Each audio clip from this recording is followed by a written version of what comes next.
सभी साथियों को राम राम, जय श्री कृष्णा, राधे राधे, खम्मा गणी। तो साथियों, आज का इस सेशन में हम बात करा राजस्थान इतिहास से संबंधित कुछ इंपॉर्टेंट क्वेश्चन बारे में, जो हमारा एग्जाम के अंदर बहुत ही रामबाण साबित हो सके। तो साथियों, आज का इस सेशन का पहला क्वेश्चन का बारे में आप बात करा कि चंपारण की संधि किसके मध्य हुई थी। राजस्थान इतिहास से संबंधित जो क्वेश्चन है उसका बारे में आप बात कर ला। और जो एक क्वेश्चन है चंपारण की संधि ये किसके मध्य हुई थी। अब आप जल्दी से ई को कमेंट कर आंसर बताओ कि ई क्वेश्चन को राइट आंसर कहाँ होएगा। और हम बात करते हैं जब तक चंपारण की संधि के बारे में। चंपारण की संधि, अब ये चंपारण की संधि होती है, कौन सी संधि हुई? चंपारण की संधि। अब ये चंपारण की संधि कब होती है? तो ये होती है 1456 ईस्वी के अंदर। कब होती है? 1456 ईस्वी के मई चंपारण की संधि। और क्वेश्चन पूछा है कि चंपारण की संधि किन किन के मध्य होती है। ऑप्शन एक, महाराणा कुंभा और रणमल के बीच होती है। ऑप्शन दो, मालवा और गुजरात के सुल्तानों के बीच होती है। या ऑप्शन तीन, महाराणा कुंभा और मालवा के सुल्तानों के बीच होती है। और ऑप्शन चार दे रखा है यहाँ पे भाई साहब, राणा सांगा और बाबर के बीच होती है।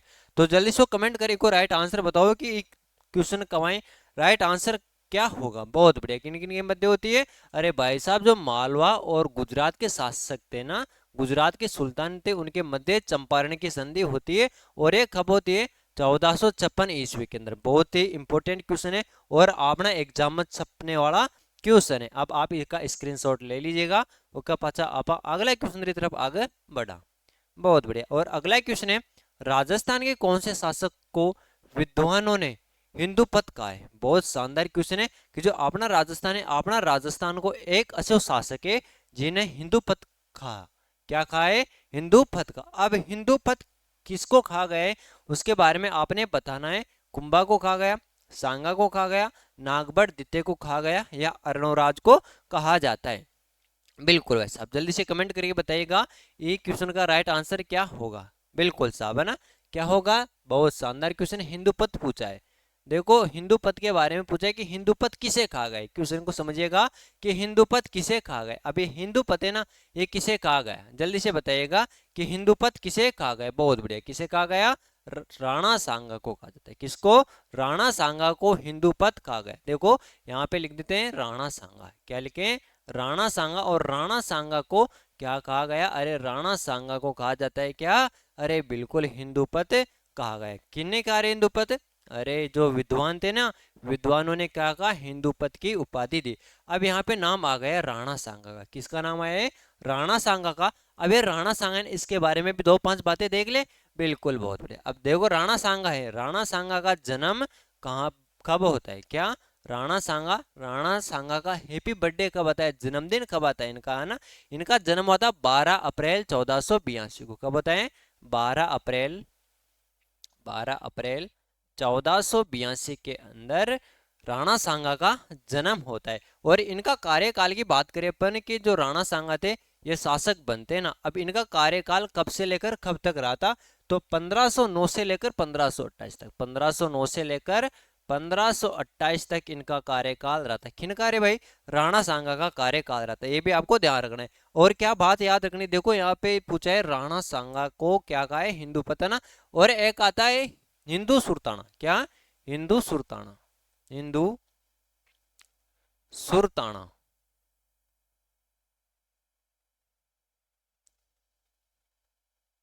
अब ये हिंदू सुल्ताना है ना, ये किसे कहा गया है? बहुत ही इंपॉर्टेंट क्वेश्चन है। ये भी पूछा जा सकता है कि हिंदू पथ के बारे में पूछ लिया, अरे भाई साहब तो हिंदू सुल्ताना के बारे में पूछा जा सकता है कि हिंदू सुल्ताना किसे कहा गया था।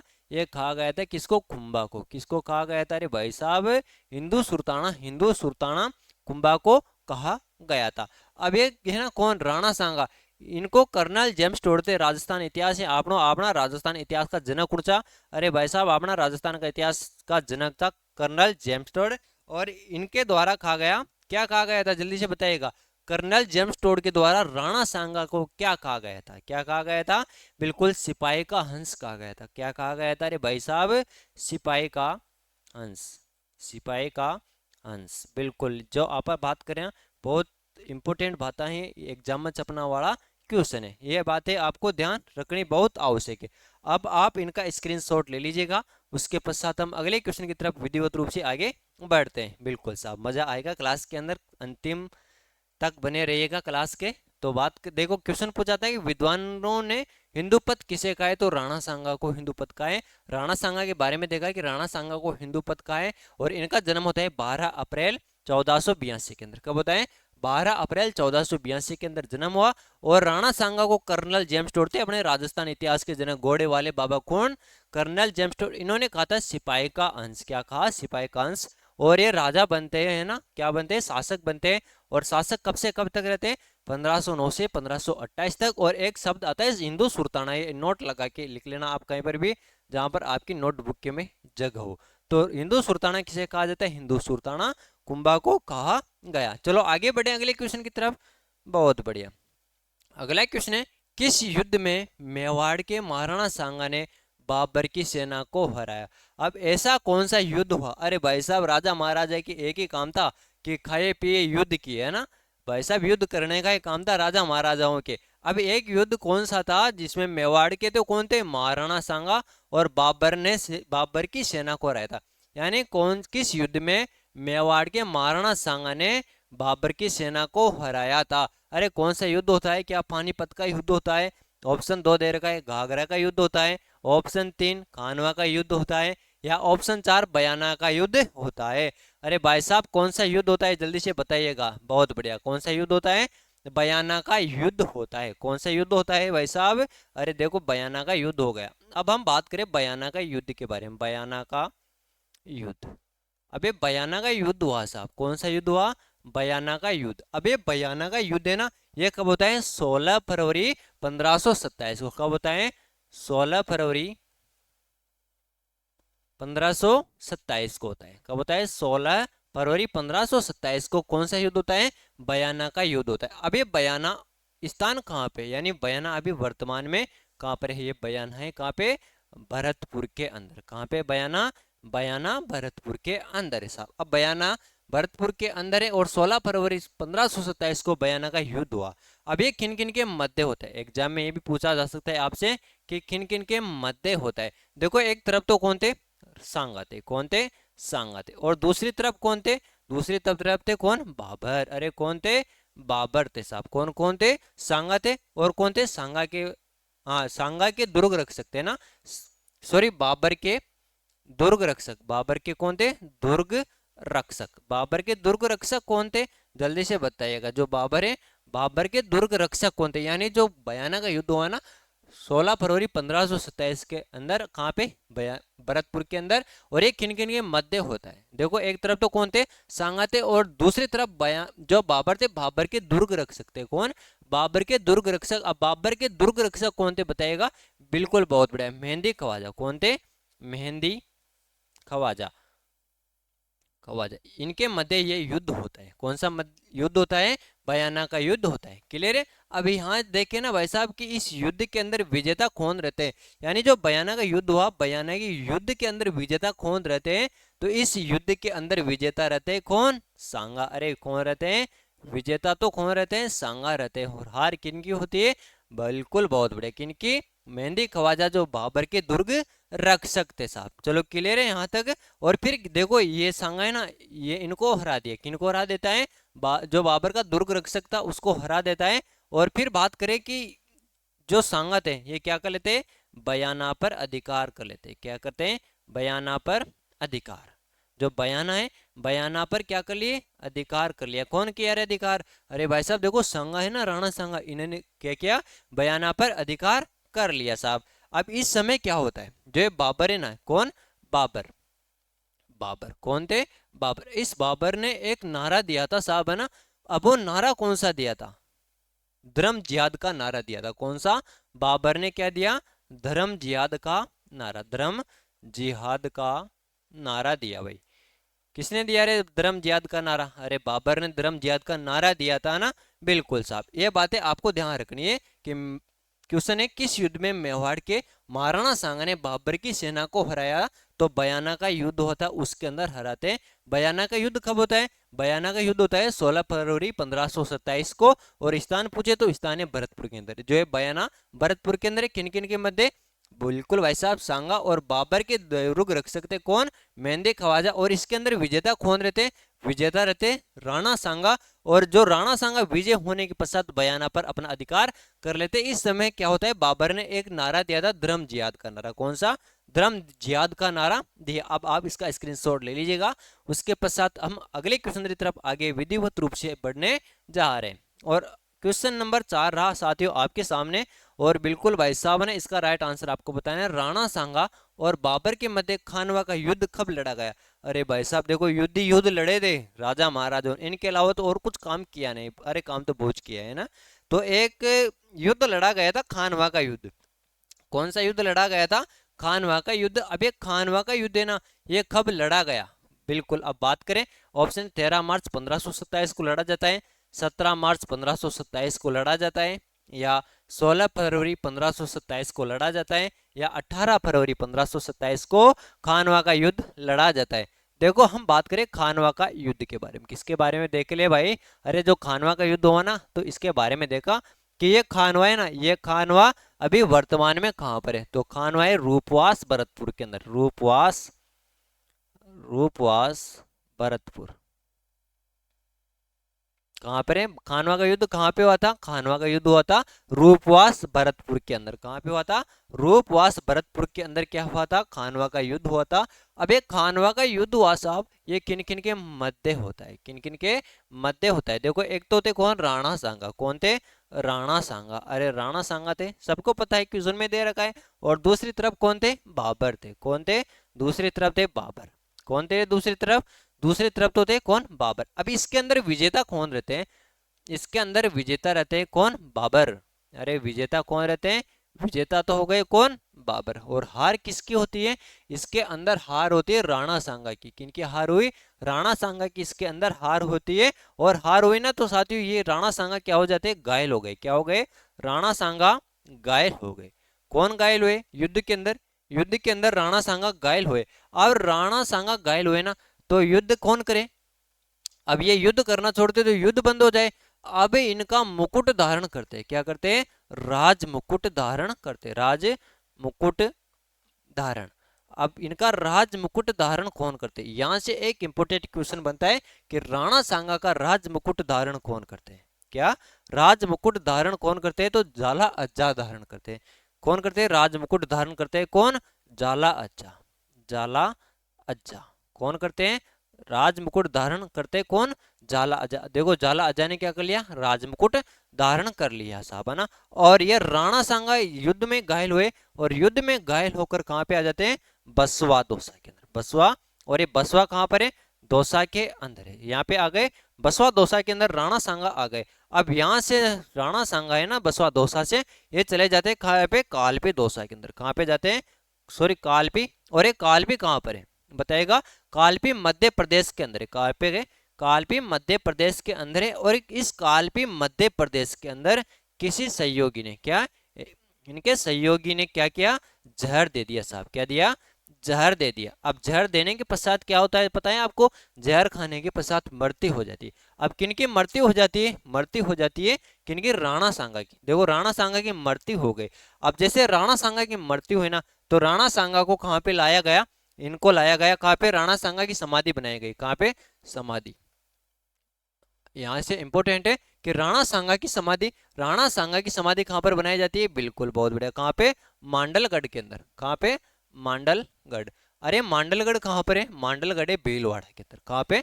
मांडलगढ़ है भीलवाड़ा के अंदर। और यहां पर क्या होता है? राणा कुंभा की छतरी बनी हुई। क्या बनी हुई है?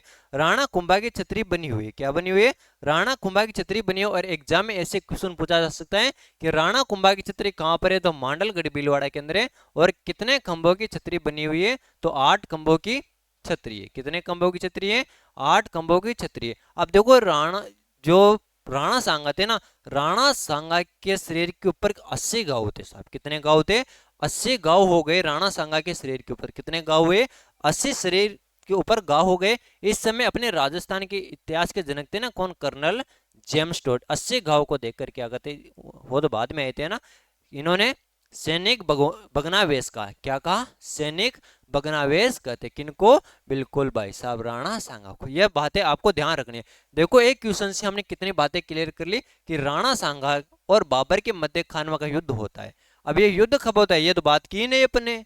बिल्कुल कब होता है, 17 मार्च 1527 को खानवा का युद्ध होता है। देखो खानवा का युद्ध कौन से स्थान पर होता है, रूपवास भरतपुर के अंदर। कहाँ पे होता है, रूपवास भरतपुर के अंदर होता है। किन किन के मध्य होता है, राणा सांगा और बाबर के मध्य होता है। इस युद्ध के अंदर विजेता कौन रहते, इस युद्ध में विजेता रहते हैं कौन, बाबर। और देखो राणा सांगा युद्ध के अंदर क्या हो जाते हैं, घायल हो जाते हैं। और घायल अवस्था के अंदर ये कहाँ पे आते हैं, बसवा दौसा के अंदर आते हैं। और बसवा दौसा के से कहाँ चले जाते हैं, कालपी दौसा मध्य प्रदेश के अंदर चले जाते हैं। और जो कालपी मध्य प्रदेश चले जाते हैं ना, इसके पश्चात यहाँ पे क्या होता है, इनके सहयोगी थे उनके द्वारा जहर दे दिए जाते हैं और जहर देने के कारण मरते हो जाती है। और मरते होने के पश्चात इनको मांडलगढ़ भीलवाड़ा के अंदर इनकी समाधि बनाई जाती है और यहाँ पर 8 खंभों की छतरी बनी हुई। अब यहाँ पे देखो घायल हुए, अब घायल हुए ना, फिर घायल होने के पश्चात क्या हुआ साथियों, घायल हो गए। अब कौन घायल हुए, राणा सांगा। अब राणा सांगा घायल हुए ना, तो इनका राज मुकुट धारण कौन करते हैं, झाला इज्जा इनका मुकुट धारण करते और युद्ध लड़ते रहते। चलो आगे बढ़ते हैं अगले क्वेश्चन की तरफ, आप जब तक इसका स्क्रीनशॉट ले लीजिएगा।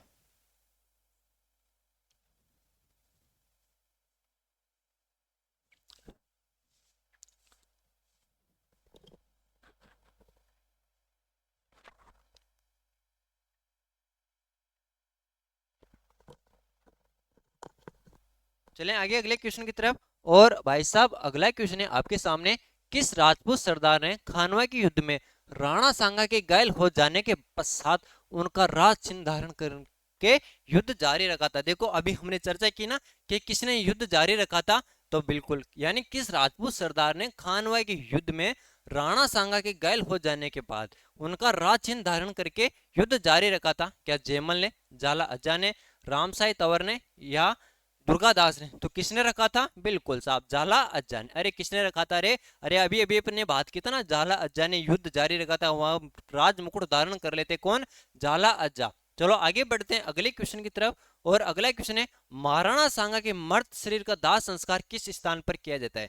जो महाराणा सांगा थे, महाराणा सांगा के जो शरीर था उसका दाह संस्कार कहाँ पे किया जाता है, क्या मांडलगढ़ के अंदर किया जाता है, कुंभलगढ़ के अंदर किया जाता है, कान्हा के अंदर किया जाता है, अरे भाई साहब या बसवा दौसा के अंदर किया जाता है। बिल्कुल भाई साहब बताइएगा कहाँ पे किया जाता है, बिल्कुल साहब कहाँ पे किया जाता है, मांडलगढ़। और ये मांडलगढ़ कहाँ पर है, ये है मांडलगढ़ कहाँ पे, भीलवाड़ा के अंदर। मांडलगढ़ कहाँ पे, मांडलगढ़ भीलवाड़ा के अंदर है। और यहाँ पर 8 खंभों की छतरी बनी हुई, कितने खंभों की, 8 खंभों की छतरी बनी हुई। कितने खंभों की बनी हुई है छतरी, अरे भाई साहब 8 खंभों की छतरी बनी हुई, कहाँ पे, मांडलगढ़ भीलवाड़ा के अंदर है ना। और भाई साहब देखो जो कौन, महाराणा सांगा, महाराणा सांगा युद्ध में घायल हो जाते और इनको युद्ध घायल अवस्था के अंदर कहाँ पे लाया जाते हैं, पहले बसवा दौसा के अंदर ले लाया जाता है। उसके पश्चात इनको कालपी मध्य प्रदेश के अंदर ले जाया जाता है और कालपी मध्य प्रदेश के अंदर किसी सहयोगी के द्वारा इनको जहर दे दिया जाता है और इनकी मृत्यु हो जाती है। और फिर इनको क्या, जो इनका मर्त शरीर था इसको मांडलगढ़ भीलवाड़ा लाया जाता है और यहाँ पे 8 खंभों की छतरी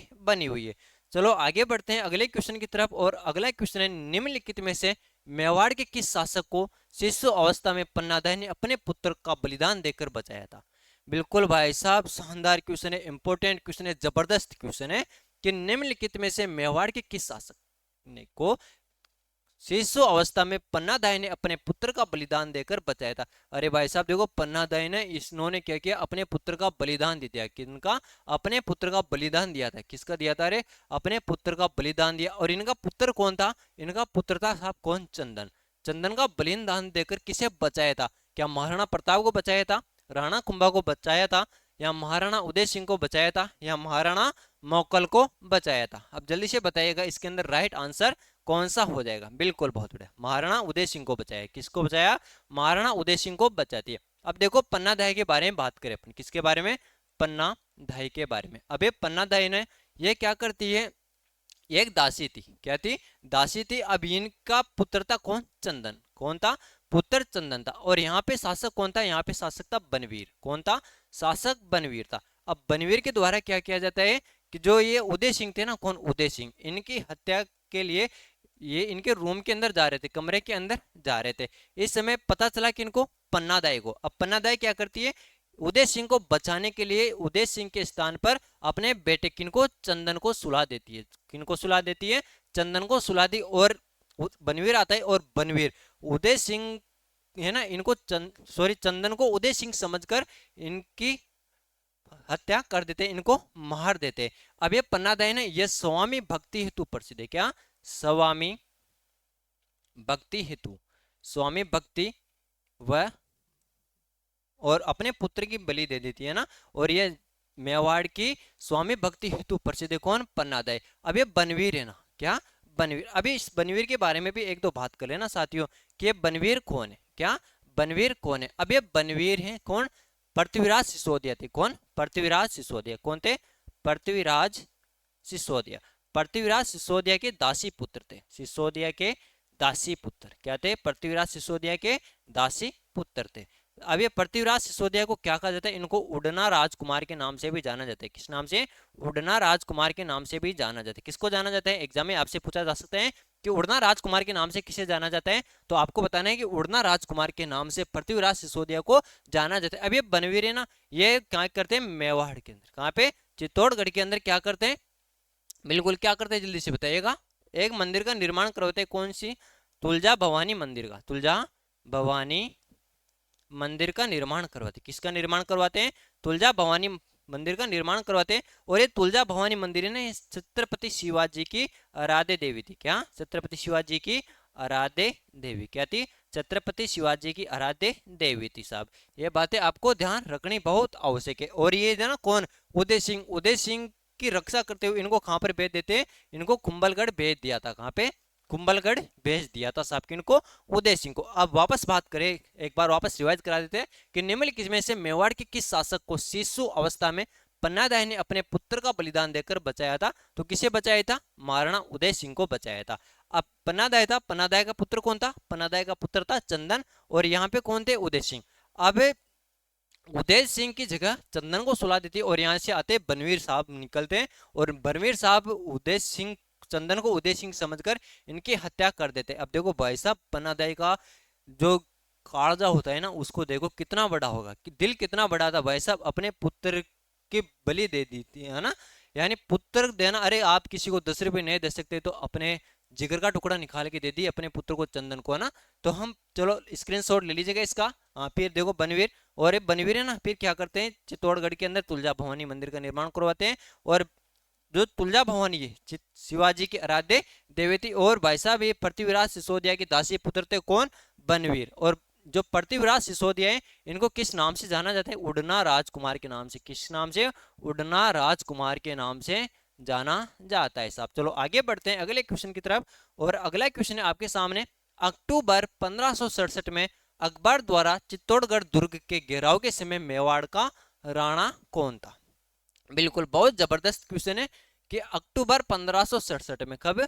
अक्टूबर 1567 में अकबर द्वारा चित्तौड़ दुर्ग के घेराव के समय मेवाड़ का राणा कौन था? ऑप्शन है Kumbha, option 2 Sanga, option 3 Uday Singh, option 4 Pratap. Question number है कौन सा? 8। कौन सा है क्वेश्चन नंबर? क्वेश्चन नंबर आ गया वैसा 8 और आपके हो गए 8। अब देखो हम बात करें किसके बारे में, कि जो, हाँ बिल्कुल, पहले तो क्वेश्चन के बारे में बात कर लेते हैं अपन। कौन था बताइएगा? कौन था? उदय सिंह थे। कौन थे? उदय सिंह। और उदय सिंह का शासन काल की बात करें अपन, कि उदय सिंह का शासन काल कब से कब तक था? 1537 से लेकर 1572। 1537 से लेके 1572 तक इनका शासन रहा था। किनका? उदय सिंह का। अब बात करते हैं अपन कि ये क्वेश्चन क्या कहना चाह रहा है, इसके बारे में देख ले। बिल्कुल, अब यहाँ पे तो देख क्या, चित्तौड़गढ़ क्या है? चित्तौड़ क्या है भाई साहब? चित्तौड़गढ़ है। अब चित्तौड़गढ़ के राजा कौन थे? उदय सिंह थे। कौन थे? उदय सिंह। कौन थे भाई साहब? उदय सिंह चित्तौड़गढ़ के राजा थे। अब उदय सिंह के 2 सेनापति थे। कितने सेनापति थे? उदय सिंह के 2 सेनापति थे। कौन कौन थे? जयमल फत्ता। कौन थे? एक तो थे जयमल, जयमल, और दूसरे कौन थे? फत्ता। ये 2 क्या थे? सेनापति थे। किनके? उदय सिंह के। अब बात करें, इधर आते हैं कौन? अकबर। कौन है? अकबर आया नहीं यहाँ पे। अकबर क्या आया है? अकबर आते हैं साहब। क्या आते हैं? अकबर। अब अकबर जी क्या करते हैं? यहाँ से अपनी सेना लेकर प्रस्थान करते हैं। अब सेना लेकर प्रस्थान कब करते हैं? 23 अक्टूबर 1567 को। 23 अक्टूबर 1567 को यहाँ से सेना लेकर प्रस्थान हो गए। कहाँ से लेकर प्रस्थान हुए सेना? बिल्कुल साहब, 1567 को सेना लेकर रवाना हो गए। अब सेना लेकर रवाना हुए और ये यहाँ पे आ जाते हैं, कहाँ पे आ जाते हैं, चित्तौड़गढ़ आ जाते हैं। अक्टूबर 1567 को यहाँ पर ये पहुंच जाते हैं, है ना। अक्टूबर 1567 को यहाँ पर पहुंच जाते हैं और जो चित्तौड़गढ़ है ना, उसका ये क्या कर लेते हैं, उसका घेराव कर लेते हैं। क्या कर लेते हैं, उसका घेराव कर लेते हैं। अब भाई साहब कितने दिन तक घेराव करें, पार पड़ने वाले ने कि तो क्या होता है कि चित्तौड़गढ़ की जो दीवारें थी ना, उनकी मरम्मत की जा रही थी। तो पता नहीं किस प्रकार से क्या होता है कि जो दीवार टूट जाती है, और दीवार टूटी ना तो युद्ध जारी हो जाता है। अब फिर युद्ध जारी हुआ ना, तो ये उदय सिंह थी ना, ये कहाँ चले जाते हैं, ये चले जाते हैं गिरवा की पहाड़ियाँ। कहाँ पे, गिरवा की पहाड़ियाँ। अब ये गिरवा की पहाड़ियाँ कहाँ पे है ना, इसके बारे में भी ध्यान रखना है ना अपन को कि कहाँ जाते हैं, गिरवा की पहाड़ियाँ गोगुंदा उदयपुर में चले जाते हैं। कहाँ पे, गिरवा की पहाड़ियाँ गोगुंदा उदयपुर के अंदर चले जाते हैं। और युद्ध कौन करते हैं, युद्ध करते हैं इनके सेनापति कौन थे, जेमल और फत्ता। सेनापति कौन थे, जेमल और फत्ता, ये युद्ध करते हैं। अब देखो क्या होता है कि जो अकबर थे ना, अकबर की बंदूक थी, कौन थी, अकबर की बंदूक। अकबर की बंदूक का क्या नाम था, संग्राम। क्या नाम था अकबर की बंदूक का, अकबर की बंदूक का नाम था संग्राम। इस संग्राम बंदूक से क्या होता है, क्या होता है भाई साहब, बिल्कुल, जो ये जयमल थे ना, ये घायल हो जाते। किससे घायल हो जाते, जयमल घायल हो जाते, अकबर की बंदूक संग्राम से घायल हो जाते। अब ये घायल हो गए, क्या हो गए, घायल हो जाते। अब घायल अवस्था के अंदर भी देखो ये जयमल है ना, युद्ध लड़ते रहते हैं। क्या लड़ते रहते हैं, युद्ध लड़ते रहते हैं। और ये क्या होते हैं, जयमल को कल्लाजी राठौर का नाम तो सुना होगा आपने, कल्लाजी राठौर कौन थे, कल्लाजी राठौर। कल्लाजी राठौर क्या करते हैं, ये इनको अपने कंधे पर बिठा लेते हैं। कल्लाजी राठौर कंधे पर बिठा लेते, किनको, जयमल को कंधे पर बिठा लिया। और कल्लाजी राठौर जयमल को कंधे पर बिठाते हुए युद्ध लड़ते और वीर गति को प्राप्त हो जाते हैं। और कल्लाजी राठौर है ना, इनको 4 हाथ वाले लोक देवता कहते हैं। 4 हाथ वाले लोक देवता, क्या कहते हैं, 4 हाथ वाले लोक देवता। ये भी पूछ सकता है आपको कि 4 हाथ वाले लोक देवता किसे कहते हैं, कल्लाजी राठौर को 4 हाथ वाले लोक देवता कहा जाता है। ऐसा बिल्कुल क्लियर है यहाँ तक, बहुत बढ़िया। अब आप इसका स्क्रीनशॉट ले लीजिएगा, उसके पश्चात हम अगले क्वेश्चन की तरफ आगे बढ़ते हैं। बिल्कुल अगला क्वेश्चन है, अकबर ने राणा प्रताप को समझाने के लिए किसको प्रथम दूत के रूप में भेजा था। अब अकबर था, अकबर के समय जो मेवाड़ था, वहां के शासक कौन थे, बिल्कुल महाराणा प्रताप बनते। कौन बनते, महाराणा प्रताप बनते हैं। क्या कौन बनते, महाराणा प्रताप शासक बनते। अब देखो क्या होता है कि जो अकबर था, कौन, अकबर, ये अकबर महाराणा प्रताप को समझाने के लिए कुछ व्यक्तियों को भेजता है, अपने दूत भेजता है कि अपनी तरफ से जाए और उससे बात करके आए कि वह समझ जाए, नहीं तो फिर युद्ध होगा। अब महाराणा प्रताप ने कह दिया कि समझाने की आवश्यकता बिल्कुल भी नहीं, कतई आवश्यकता नहीं साहब मेरे को समझाने की, मैं तो बिल्कुल भी अधिकार नहीं करूंगा, ना ही आपकी अधीनता स्वीकार करूंगा। महाराणा प्रताप ने साफ साफ मना कर दिया साहब कि मैं किसी की अधीनता स्वीकार करने वाले हूं में से नहीं हूं। अब देखो ये जो शिष्टमंडल भेजते हैं, दूत भेजते हैं, तो इसका क्वेश्चन पूछा है कि अकबर ने महाराणा प्रताप को समझाने के लिए किसको प्रथम दूत के रूप में भेजा था। क्या बारमल को भेजा था, जलाल खां को भेजा था, मान सिंह को भेजा था, या भगवंत दास को भेजा था। अब ये 4 व्यक्तियों को भेजते हैं, कितने व्यक्तियों को भेजते हैं, 4 व्यक्तियों को भेजते हैं। देखो अब ये 4 व्यक्तियों को भेजते हैं ना, तो कौन कौन से 4 व्यक्ति थे उनको भेजते हैं और कब कब भेजते हैं, इनके बारे में भी आपको ध्यान रखना है। क्रम वाई भी पूछ सकता है आपको कि सबसे पहले कौन जाता है, फिर दूसरी बार कौन जाता है, तीसरी बार कौन जाता है, चौथी बार कौन जाता है। तो प्रथम बार तो जाता है कौन, जलाल का, कौन जाते हैं, जलाल का, जलाल खां। अब ये जलाल खां जी साहब क्या है, जलाल खां। ये जलाल खां कब जाते हैं, ये जाते हैं सितंबर 1572 को, सितंबर 1572 को ये जाते हैं ना प्रथम, यानी प्रथम दूत कौन जाते हैं, जलाल खां जाते हैं। तो यहाँ पे राइट आंसर भी लगा लेते हैं जलाल खां। अब जलाल खां के पश्चात किसको भेजते हैं, है ना, क्या जलाल खां के पश्चात किसको भेजा जाता है, तो दूसरी बार भेजा जाता है मान सिंह को। किनको, मान सिंह को। और मान सिंह जी आते हैं भाई साहब, है ना, मान सिंह कौन थे, अरे जयपुर वाले मान सिंह जी आते हैं और महाराणा प्रताप को कहते हैं कि देखो ऐसी बात है कि आप अधीनता स्वीकार कर लो। महाराणा प्रताप कहते हैं कि मैं किसी की अधीनता स्वीकार नहीं करूंगा, चाहे युद्ध लड़ना पड़ जाए, है ना। तो क्या हुआ, इनको भी मना कर देते, समझाने के लिए भेजे, मना कर दिया महाराणा प्रताप की मैं किसी की अधीनता स्वीकार बिल्कुल भी नहीं करूंगा। अबे मान सिंह कब जाते हैं, ये जाते हैं जून 1573 के अंदर। कब जाते हैं, जून 1573 के अंदर ये जाते हैं। अब मान सिंह के पश्चात कौन जाते हैं, बिल्कुल साहब, कौन जाते हैं? भारमल। कौन जाते हैं? भारमल। अब ये भारमल जी कब जाते हैं समझाने के लिए? भारमल जी जाते हैं अक्टूबर के अंदर। कब जाते हैं? अक्टूबर के अंदर जाते हैं। अक्टूबर कब? 1573 के अंदर। फिर लास्ट में कौन जाते हैं? टोडरमल। कौन जाते हैं? टोडरमल। अब टोडरमल जी भी जाते हैं समझाने के लिए कि तो समझे नहीं महाराणा प्रताप जी की मैं किसी की अधीनता स्वीकार नहीं करूंगा। और ये टोडरमल जी है ना, ये कब जाते हैं? ये जाते हैं दिसंबर माह के अंदर। कौन से माह में जाते हैं? दिसंबर माह के अंदर जाते हैं। दिसंबर में कब? 1573 के अंदर जाते हैं। कब जाते हैं? दिसंबर 1573 के अंदर। कौन जाते हैं समझाने के लिए? बिल्कुल टोडरमल जाते हैं। इनका क्रम भी याद रखना है कि सबसे पहले कौन जाता है, उसके पश्चात कौन जाता है, फिर उसके पश्चात कौन जाता है, फिर उसके पश्चात कौन जाता है। ये बातें आपको याद रखनी है, दिल और दिमाग के अंदर इनको सेव कर लीजिएगा। चलो स्क्रीनशॉट ले लीजिएगा इसका। उसके पश्चात हम अगले क्वेश्चन की तरफ आगे बढ़ते हैं। और अगला क्वेश्चन है आपके सामने, निम्नांकित में से कौन सा साक्ष्य हल्दी घाटी के युद्ध में महाराणा प्रताप को विजय मानता है? जो हल्दी घाटी का युद्ध होता है, कौन सा युद्ध होता है? हल्दी घाटी का युद्ध। अभी हल्दी घाटी के युद्ध के अंदर क्या होता है? महाराणा प्रताप की विजय मानता है। अब कौन मानता है साहब, है ना? क्या राज प्रशस्ति के अनुसार हल्दी घाटी के युद्ध के अंदर महाराणा प्रताप की विजय हुई थी, या राज प्रकाश के अंदर हुई थी, या जगदीश मंदिर प्रशस्ति के अनुसार महाराणा प्रताप की विजय हुई थी? ये सभी साक्ष्य हमको बताते हैं कि महाराणा प्रताप की विजय हुई थी। बिल्कुल साहब, है ना? जो ये सभी साक्ष्य ना, कौन? राज प्रशस्ति, राज प्रकाश, जगदीश मंदिर प्रशस्ति, ये सब हमको बताते हैं कि हल्दी घाटी के युद्ध के अंदर महाराणा प्रताप की विजय हुई थी। अब बात करें कि हल्दी घाटी का युद्ध, हल्दी घाटी का युद्ध कब होता है? 18 जून। अरे कब होता है बताइएगा जल्दी से। 18 जून 1576 को होता है। कब होता है? 18 जून 1576 को हल्दी घाटी का युद्ध होता है साहब। अब ये हल्दी घाटी का युद्ध कहाँ पे होता है? हल्दी घाटी दर्रे के अंदर होता है। हल्दी घाटी दर्रे, हल्दी घाटी का दर्रा है वहां पे होता है। और ये हल्दी घाटी का दर्रा कहाँ पे?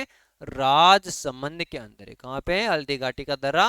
राजसमंद के अंदर। चलो स्क्रीनशॉट ले लीजिएगा इसका। उसके पश्चात अगले क्वेश्चन की तरफ विधिवत रूप से आगे बढ़ते हैं। और अगला क्वेश्चन है, हल्दी घाटी का युद्ध कब हुआ था? अरे भाई साहब, हल्दी घाटी का युद्ध कब हुआ था? जस्ट हमने पिछली स्लाइड पे देखा था कि हल्दी घाटी का युद्ध कब हुआ था। अरे हल्दी घाटी का युद्ध हुआ था 1576 के अंदर। कब हुआ था? हल्दी घाटी का युद्ध 1576 के अंदर होता है। अब 1576 कब? बिल्कुल साहब। अब देखो हल्दी घाटी के युद्ध के बारे में हम बात करते हैं। किसके बारे में? हल्दी घाटी के युद्ध के बारे में बात करें ना साथियों, कि हल्दी घाटी का युद्ध 18 जून 1576 को होता है। हल्दी घाटी का युद्ध 1576 को होता है। कब? 18 जून 1576 को। और स्थान के बारे में आपको ध्यान रखना है, कहाँ पे हुआ था? हल्दी घाटी दराज, जो कहाँ पे? राजसमंद के अंदर है। कहाँ पे है रे भाई साहब? राजसमंद के अंदर है। फिर बात याद रखनी है कि किन किन के मध्य हुआ था। तो महाराणा प्रताप थे। कौन? महाराणा प्रताप। महाराणा प्रताप और कौन थे दूसरी तरफ? दूसरी तरफ थे अकबर के सेनापति मान सिंह। कौन थे? मान सिंह थे साहब। कौन थे? मान सिंह थे। कौन थे रे भाई साहब? मान सिंह के मध्य हुआ था। जो अकबर के सेनापति कौन थे? मान सिंह के मध्य हुआ था। महाराणा प्रताप और मान सिंह के मध्य हल्दी घाटी का युद्ध 18 जून 1576 को होता है। अब ये महाराणा प्रताप है, इनके सेनापति कौन कौन थे? कौन कौन थे भाई साहब? एक तो थे हकीम का सूरी। कौन? हकीम का, हकीम का सूरी। और कौन थे? और थे पुंजा बिल। कौन थे? पुंजा बिल। कौन थे? पुंजा बिल थे साहब, है ना? फिर इधर आगे साहब कौन? मान सिंह। अब मान सिंह जी साहब, मान सिंह के साथ सेनापति कौन कौन थे? यहाँ से भी क्वेश्चन आपसे पूछा जा सकता है कि जो मान सिंह जी है ना, मान सिंह के सेनापति कौन कौन थे? एक तो थे आसाफ खान। कौन? आसाफ खां। कौन थे? आसाफ खां थे। कौन थे? आसाफ खां। और कौन थे बताइएगा? बिल्कुल, एक तो थे कौन? मियत्तर का। कौन थे? मियत्तर का। और सेनापति कौन थे? देखो आसाफ खां थे, मियत्तर खां थे, और थे जगन्नाथ कच्चावा। जगन्नाथ कच्चावा। कौन कौन थे? मियत्तर खां आ गए, आसाफ खां आ गए, जगन्नाथ कच्चावा आ गए, और हुसैन खां। कौन थे? हुसैन खां। हुसैन खां। ये देखो, ये सेनापति किनके थे? ये सेनापति थे मान सिंह के। अब महाराणा प्रताप के सेनापति हकीम का सूरी, जो हरावल सेनापति थे ना। कौन? हरावल सेनापति। और कौन थे? पूंजा बिल, ये किनके सेनापति थे? ये महाराणा प्रताप के सेनापति थे। अब देखो महाराणा प्रताप के साथ सेना कितनी थी, कितने सैनिक थे साथ, है ना? इनके साथ सैनिक थे 20,000। कितने सैनिक थे? 20,000 सैनिक थे, हो गए 20,000, है ना? और जो मान सिंह है ना, इनके साथ सैनिक कितने थे? इनके साथ सैनिक बताए गए 80,000। कितने सैनिक बताए थे? 80,000 इनके साथ सैनिक बताए जाते हैं। क्या बताए जाते हैं? 80,000 सेना बताए जाते हैं। अब क्या होता है कि महाराणा युद्ध चल रहा था, युद्ध चलते हुए महाराणा प्रताप क्या हो जाते हैं? महाराणा प्रताप घायल हो जाते हैं। क्या हो जाते हैं? महाराणा प्रताप युद्ध के अंदर घायल हो जाते हैं। क्या हो जाते हैं?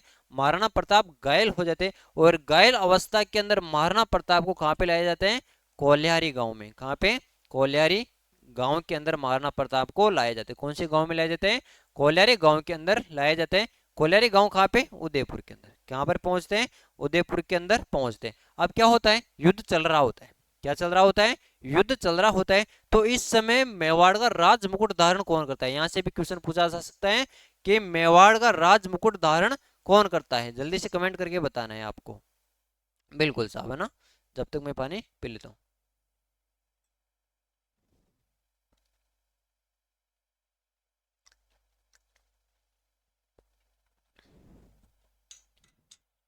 बिल्कुल बताइएगा, कौन करते हैं? बिल्कुल साहब, सादड़ी के, सादड़ी के झाला बिता, झाला विद्या धारण करते। कौन धारण करते हैं? सादड़ी के झाला विद्या धारण करते। किनका राजमुकुट? मेवाड़ का राजमुकुट सादड़ी के झाला विद्या धारण करते साहब। अब देखो इनका जो महाराणा प्रताप थे, महाराणा प्रताप का जो घोड़ा था उनका नाम था चेतक। कौन था? चेतक। अब ये चेतक है ना, इसके बारे में भी क्वेश्चन पूछा जाता है कि चेतक की मृत्यु कहाँ पे हुई थी? चेतक की मृत्यु हो जाती है और ये कहाँ पे होती है? बलीचा गांव के अंदर। कहाँ पे होते हैं? बलीचा गांव के अंदर चेतक की मृत्यु हो जाती है। और यहाँ पर क्या होता है? बलीचा गांव के अंदर जो महाराणा प्रताप का घोड़ा था चेतक, उनका चबूतरा बना हुआ है, स्मारक बना हुआ है। अब ये देखो यहाँ पे मान सिंह आया है नाम, है ना? तो कुछ बातें और कर लेते हैं हल्दी घाटी युद्ध से संबंधित, कि हल्दी घाटी युद्ध को बदायूं ने, कौन? हल्दी घाटी युद्ध के अंदर बदायूं ने, सुना होगा ना नाम बदायूं, बदायूं। अब बदायूं ने कौन सा युद्ध का है? जो हल्दी घाटी का युद्ध होता है, हल्दी घाटी के युद्ध को बदायूं ने गोगुंदा का युद्ध कहा। कौन सा युद्ध कहा है? गोगुंदा का युद्ध। कौन सा युद्ध कहा है भाई साहब? गोगुंदा का युद्ध कहा है। अब फिर अबुल फजल का नाम भी सुना होगा आपने। किनका नाम? अबुल फजल का, अबुल फजल। अब अबुल फजल के द्वारा क्या कहा गया? अबुल फजल को, अबुल फजल है, इसके इनके द्वारा जो हल्दी घाटी का युद्ध है, इसको खमनौर का युद्ध कहा। क्या कहा? खमनौर का युद्ध। कौन सा युद्ध कहा? खमनौर का युद्ध कहा। और जो हमारे राजस्थान के इतिहास के जनक है कौन? Colonel James Tod. कौन? Colonel Tod. कर्नल टोड के द्वारा क्या कहा गया? मेवाड़ का थर्मोपल्ली, मेवाड़ का थर्मोपल्ली कहा जाता है। क्या कहा जाता है? मेवाड़ का थर्मोपल्ली कहा जाता है। अब देखो यह बातें आपको किससे संबंधित याद रखनी है? हल्दी घाटी युद्ध से संबंधित याद रखनी है। अब और बात करें साथियों, जो मान सिंह है, मान सिंह के हाथी का नाम क्या था? मान सिंह के हाथी का नाम था मर्दाना। क्या था? मान सिंह के हाथी का नाम मर्दाना था। और अकबर का हाथी था, अकबर के हाथी का नाम हवाई था। और जो अकबर की बंदूक है उसका नाम संग्राम था। महाराणा प्रताप का हाथी था, उसका नाम राम प्रसाद था। ये बातें आपको ध्यान रखनी बहुत आवश्यक है। अगले क्वेश्चन की तरफ आगे बढ़ते हैं और अगला क्वेश्चन है, हल्दी घाटी के युद्ध में मुगल सम्राट अकबर की सेना का नेतृत्व किसने किया था? अभी हमने बात किया कि मुगल सेना थे अकबर, अकबर की मुगल सेना का नेतृत्व किनके द्वारा किया जाता है? बिल्कुल मान सिंह के द्वारा किया जाता है। किनके द्वारा? मान सिंह के द्वारा किया जाता है। बिल्कुल। चलो आगे बढ़े अगले क्वेश्चन की तरफ। और अगला क्वेश्चन है, हल्दी घाटी के युद्ध में महाराणा प्रताप की भील सेना का कमांडर कौन था? अभी हमने देखा था कौन था? राणा पुंजा। कौन था? राणा पुंजा भील कमांडर था। फिर आगे बढ़ते हैं अगले क्वेश्चन की तरफ। हल्दी घाटी के युद्ध को किस विद्वान ने खमनौर का युद्ध कहा है? जो हल्दी घाटी का युद्ध होता है, हल्दी घाटी के युद्ध को खमनौर का युद्ध किनके द्वारा कहा जाता है? क्या कर्नल जेम्स टोड के द्वारा कहा जाता है, बदायूं के द्वारा कहा जाता है, या अबुल फजल के द्वारा कहा जाता है, या गोपीनाथ शर्मा के द्वारा कहा जाता है? देखो क्या पूछा है, खमनौर का युद्ध किसके द्वारा कहा जाता है? किसके द्वारा कहा जाता है? अबुल फजल के द्वारा खमनौर का युद्ध कहा जाता है। जो हल्दी घाटी का युद्ध होता है उसको क्या कहा जाता है? अबुल फजल ने खमनौर का युद्ध कहा था। चलो आगे देखें अगले क्वेश्चन। और अगला क्वेश्चन है, निम्नलिखित में से किस स्थान को हल्दी घाटी युद्ध के पश्चात महाराणा प्रताप ने राजधानी बनाया था? जो हल्दी घाटी का युद्ध होता है, हल्दी घाटी युद्ध के पश्चात जो महाराणा प्रताप थे, इन्होंने राजधानी किसको बनाया था? तो किसको बनाया था? ऑप्शन एक, चावंड को बनाया, गोगुंदा को बनाते हैं, या कोल्यारी को बनाते हैं, या कुंभलगढ़ को बनाते हैं साहब? तो किसको बनाते हैं? चावंड को राजधानी बनाते हैं। किनको राजधानी बनाया था? अरे भाई साहब, चावंड को राजधानी बनाते हैं साहब। और ये जो महाराणा प्रताप है ना, इनके जीवन के अंदर कितने, महाराणा प्रताप के जीवन के अंदर जो ये चावंड ने कितने वर्षों तक राजधानी रही थी? तो भाई साहब आपको बताने 12 वर्षों तक। कितने वर्षों तक? 12 वर्षों तक ये राजधानी रही थी साहब। अब महाराणा प्रताप है ना, कौन? महाराणा प्रताप। महाराणा प्रताप के कार्यकाल के बारे में भी आपको ध्यान रखना है कि 1572 से 1597 तक ये शासक रहे थे। कहां से कब तक? मेवाड़ के शासक कब से कब तक रहे थे? 1572 से 1597 तक मेवाड़ के शासक रहे थे। और महाराणा प्रताप अपने जीवन के अंदर चित्तौड़गढ़ पर अधिकार नहीं कर पाए थे। इस बात का भी ध्यान रखना आपको, है ना। बिल्कुल, आगे बढ़ते हैं अगले क्वेश्चन की तरफ। महाराणा प्रताप ने कितने वर्षों शासन किया? जो महाराणा प्रताप थे, महाराणा प्रताप ने अपने जीवन के अंदर कितने वर्षों तक शासन किया था? तो 24 वर्षों तक शासन किया था। कितने वर्षों तक? 24 वर्षों तक शासन किया था। यानी इनका शासन काल के बारे में हमने देखा ना कि 1572 से 1597 तक इनका शासन रहा था मेवाड़ के ऊपर। 24 वर्षों तक इन्होंने क्या किया था? शासन किया था। अगले क्वेश्चन की तरफ बढ़ते हैं। नाथद्वारा में श्री नाथ जी की मूर्ति निम्न में से किसने स्थापित करवाई थी? अब जो नाथद्वारा है, क्या नाथद्वारा, यहाँ पर श्री नाथ जी का मंदिर है और इसके अंदर जो मूर्ति लगी हुई है ना श्री नाथ जी की, किसने स्थापित करवाई थी? क्या कुंभा ने, राज सिंह प्रथम ने, सुरजन ने, या जय सिंह ने? तो जल्दी से बताइएगा इसके अंदर राइट आंसर कौन सा हो जाएगा? बिल्कुल साहब, कौन सा हो जाएगा? इसके अंदर हमारा राइट आंसर हो जाएगा राज सिंह प्रथम ने। किने? राज सिंह प्रथम ने स्थापित करवाया था। अब ये नाथ द्वारा के बारे में बात करें अपन, किसके बारे में? नाथ द्वारा के बारे में बात करें तो नाथ द्वारा, इसका नाम क्या है? नाथ द्वारा का नाम क्या है? सिहाड़ गांव। कौन सा गांव है? सिहाड़ गांव। अबे सिहाड़ गांव में, क्लियर है यहाँ तक? अब ये जो श्री नाथ जी की मूर्ति है ना, किनकी? श्री नाथ जी की मूर्ति। कौन सी मूर्ति? श्री नाथ जी की मूर्ति। अब ये श्री नाथ जी की मूर्ति कहां से लाई जाती है?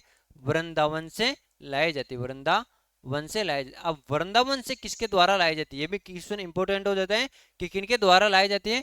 गोपाल व दामोदर पुजारी के द्वारा। गोपाल व दामोदर पुजारी के द्वारा। गोपाल व दामोदर पुजारी के द्वारा श्री नाथ जी की मूर्ति को सियाड़ गांव लाया जाता है। और सियाड़ गांव के अंदर, कहाँ पे? सियाड़ गांव के अंदर श्री नाथ जी की मूर्ति स्थापित किए जाते हैं। इनका मंदिर का निर्माण किया जाता है। और इस मंदिर का निर्माण कब किया जाए? 10 फरवरी को। कब? अरे भाई साहब 10 फरवरी। और 10 फरवरी कब? बिल्कुल कब? 1672 को। कब? 1672 को साहब। क्लियर है यहाँ तक? बिल्कुल साहब साहब आसना। और इस नाथ द्वारा कहाँ पे? अभी वर्तमान के अंदर नाथ द्वारा राजसमंद जिले के अंदर। नाथ द्वारा कहाँ पे? श्री नाथ जी का मंदिर कहाँ पे? नाथ द्वारा राजसमंद के अंदर स्थित है। और ये मूर्ति है ना, ये गोपाल व दामोदर पुजारी लाए थे वृंदावन से, है ना। बिल्कुल, ये भी पूछा जा सकता है कि श्री नाथ जी की मूर्ति को किन के द्वारा लाया गया था? गोपाल व दामोदर पुजारी के द्वारा वृंदावन से लाया गया था। फिर अगला क्वेश्चन है, मेवाड़ किस राजकुमारी को 1810 ईस्वी में आमिर का पिंडारी की सलाह पर जहर दे दिया गया? बिल्कुल इंपॉर्टेंट क्वेश्चन है भाई साहब, है ना। यहां से तो क्वेश्चन 100% आएगा साहब। क्या आएगा? एग्जाम के अंदर क्वेश्चन छपने वाला है भाई साहब यहाँ से कि मेवाड़ के किस राजकुमारी को 1810 ईस्वी में आमिर खां पिंडारी की सलाह पर जहर दे दिया जाता है? तो किसको जहर दे दिया था भाई साहब? कृष्णा कुमारी को जहर दे दिया था। किनको? कृष्णा कुमारी को जहर दे दिया साहब। अब हम बात करें कि जो मेवाड़ है ना, क्या मेवाड़, मेवाड़ के शासक कौन थे? भीम सिंह। भीम सिंह कौन से? द्वितीय। अब भीम सिंह द्वितीय की पुत्री थी साहब, कौन? कृष्णा कुमारी। अरे कौन थे?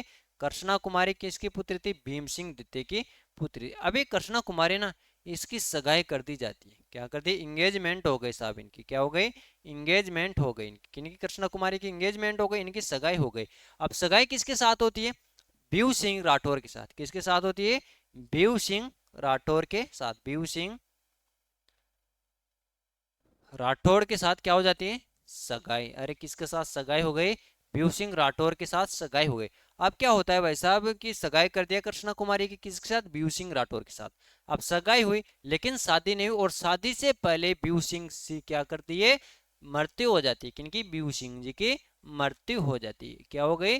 बीऊ सिंह जी की मृत्यु हो जाती है। और ये बीऊ सिंह जी ने इनका छोटा भाई था। कौन था? बीऊ सिंह जी का छोटा। अरे छोटा भाई कौन था इनका? कौन था? बिल्कुल बीऊ सिंह जी का छोटा भाई कौन था? बिल्कुल साहब, कौन था? अरे भाई साहब, मान सिंह था। कौन था? मान सिंह था। छोटा भाई कौन था? मान सिंह। अब आप सोच रहे हो कि सर ये आप क्यों बता रहे हो ना। अब देखो इनकी सगाई हुई किन के साथ? बीऊ सिंह राठौर के साथ। अब इनकी मृत्यु हो गई तो ये मान सिंह जी क्या कहते हैं कि भाई साहब हम तो कृष्णा कुमारी से शादी करेंगे, इनके अलावा और से शादी करेंगे। अरे मेरे बड़े भाई से शादी होगी, सगाई हुई थी इनकी, इनकी शादी होती।